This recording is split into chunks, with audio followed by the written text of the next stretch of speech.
Jason, playoffs secured and a pretty good day today. 5 goals, 5 different scorers. Brilliant, very pleased for everybody involved with the club today. Delight for the chairman. He seems very excited in there, which is great. It's been a long time coming, I suppose. It's a long season, but it's nice to go into the last 2 games knowing we're there regardless. So that doesn't mean we're going to take our foot off the pedal, but it's just nice to have that little cushion in the back of your mind knowing that you're okay. Blyth arguably had the better of it early on, but that devastating 5-minute spell ultimately won you the game. They did have, and I think we learnt something today, myself included. The players need to learn. It took us half an hour to come to terms with what they were trying to do, which teams are going to do to us. They played 3 in the middle of the park. Some teams will come with 5 at the back and 3 in the middle of the park, and which makes sure that we're not as attack minded as we can be. Although at home we're trying to impress ourselves, they got on the ball a bit more than us.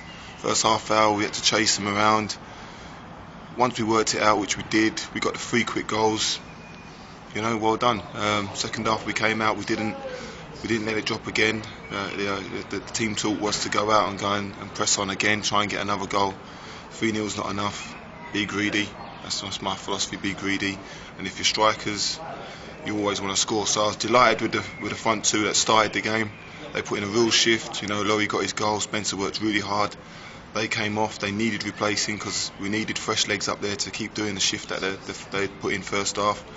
Boys and Newsham put in a really good performance. I was really pleased with their link-up play.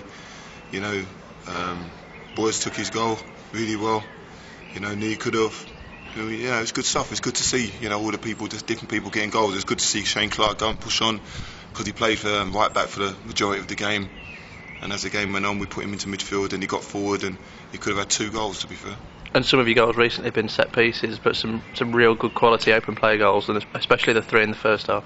You can't rely on set pieces all the time, can you? As good as it is, as you work on things on the training ground, and that is great to have that. And with Sean missing today, we knew he was missing that little bit.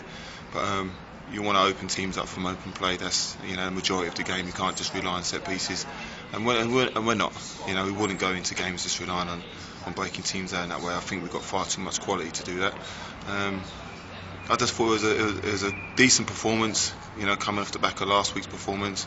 I think we need to maybe educate some of our supporters to be patient if they don't see us chasing the ball the way they set up. I mean, we wanted their centre-halves to have the ball, but I ain't got time to explain to 1,000 people inside the stadium that I want their centre-halves to have the ball.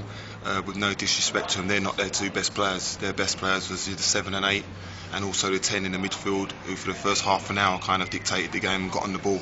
So I wanted their centre-halves to have the ball, and for us to be patient and to sit back and one of the strikers to drop off, and then invariably they give you the ball back. You give the ball to centre-halves, they're going to give you the ball back. They're not the 2 best players, they're not Rio Ferdinand at the back there. So they gave the ball back. We had the regains. We got back on the ball. We got them on the break, and we got our goals. So patience sometimes does pay off instead of just gung ho chasing balls, chasing things down, because that's when people can start walking through you and opening us up. So I think the boys learned something today. And you go to Nuneaton now on Monday. It's a big challenge for you because they've obviously had a day off today. It's an early kick-off as well, so a few tired legs perhaps a factor.